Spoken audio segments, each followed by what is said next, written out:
बार की बात है, शीतला माता ने धरती पर आने का निर्णय लिया और धरती पर आते ही माता ने एक बुजुर्ग महिला का रूप ले लिया।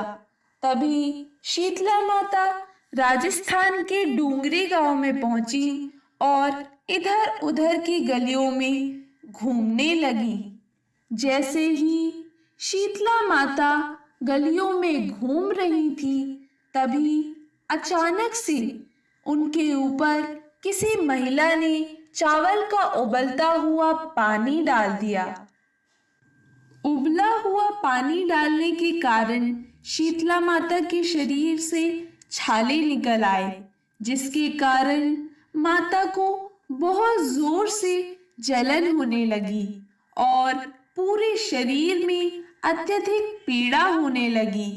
जिसके बाद शीतला माता गलियों में सभी के पास गई और कहने लगी, मेरी मदद करो, मेरे ऊपर किसी ने गर्म पानी डाल दिया है, जिसके कारण मेरे पूरे शरीर में असहनीय पीड़ा हो रही है, कोई मेरी मदद करो। लेकिन किसी ने भी शीतला माता की मदद नहीं की और सभी ने उनको अनदेखा कर दिया।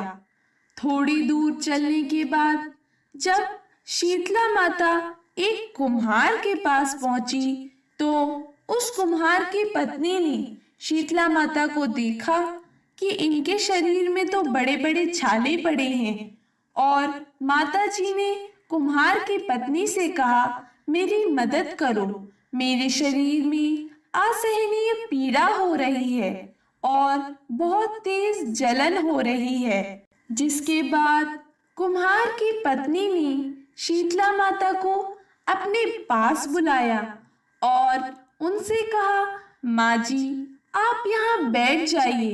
बाद में कुम्हार की पत्नी शीतला माता पर एक मटके से ठंडा पानी डाल देती है, जिससे उनको जलन में थोड़ी शांति प्रदान हुई।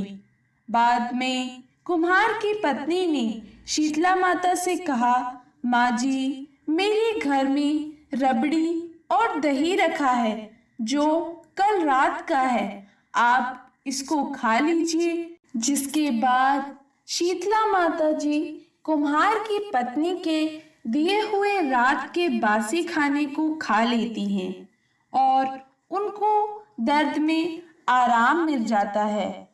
कुम्हार की पत्नी ने शीतला माता से कहा कि माँ जी आपके बाल तो चारों तरफ से बिखर गए हैं, लाइए मैं आपके बाल को बांध देती हूँ।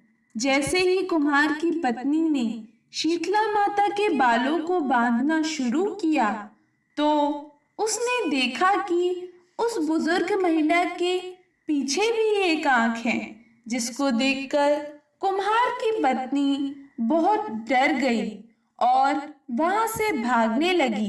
तभी शीतला माता ने कुम्हार की पत्नी को रोका और उनसे कहा, तुम मुझसे डरो नहीं, मैं शीतला माता हूँ, मैं यहाँ देखने आई थी यहाँ पर मेरी कौन कौन पूजा करता है।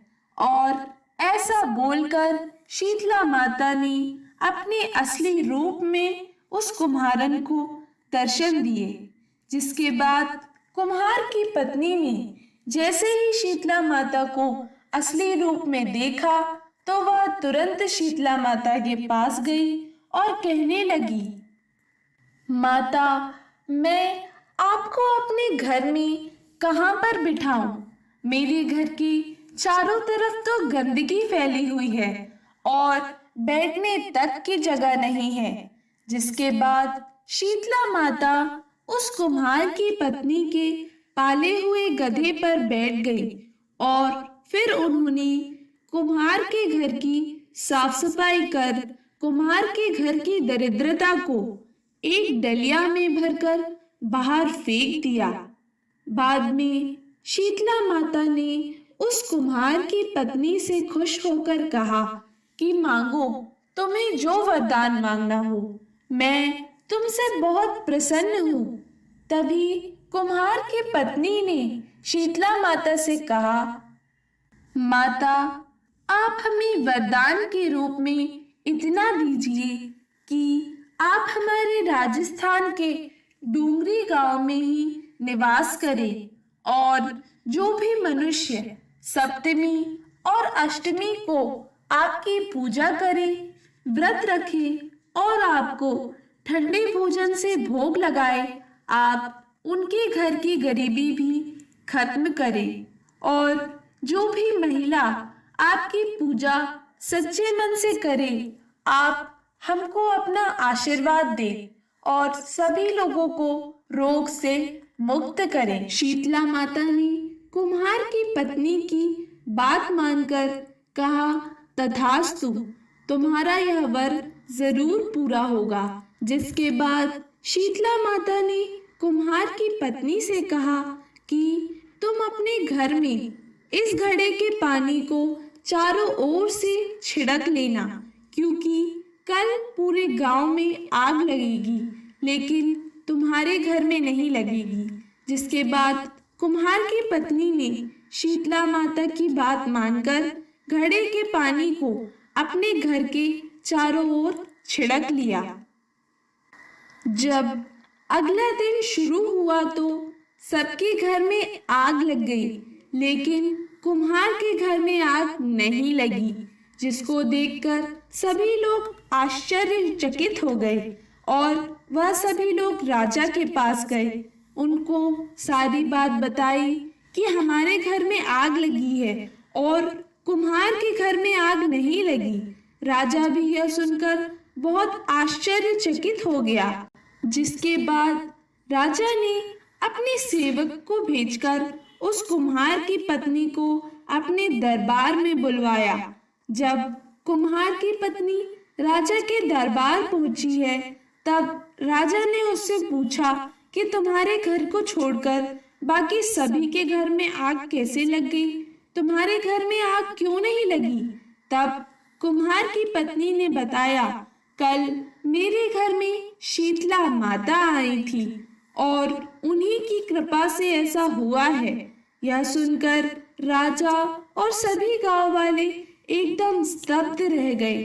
फिर राजा ने पूरे गांव में सभी लोगों से कहा, आज से सभी लोग शीतला माता की पूजा करेंगे। और तभी से डूंगरी गांव का नाम शीत की डूंगरी पड़ गया और राजस्थान में शीतला माता का बहुत बड़ा मंदिर बनाया गया। हे शीतला माता, जैसे आपने उस कुम्हारन पर कृपा करी, वैसे इस कथा को सुनने वाले और पढ़ने वाले पर भी अपनी कृपा सदा बनाए रखिएगा। धन्यवाद।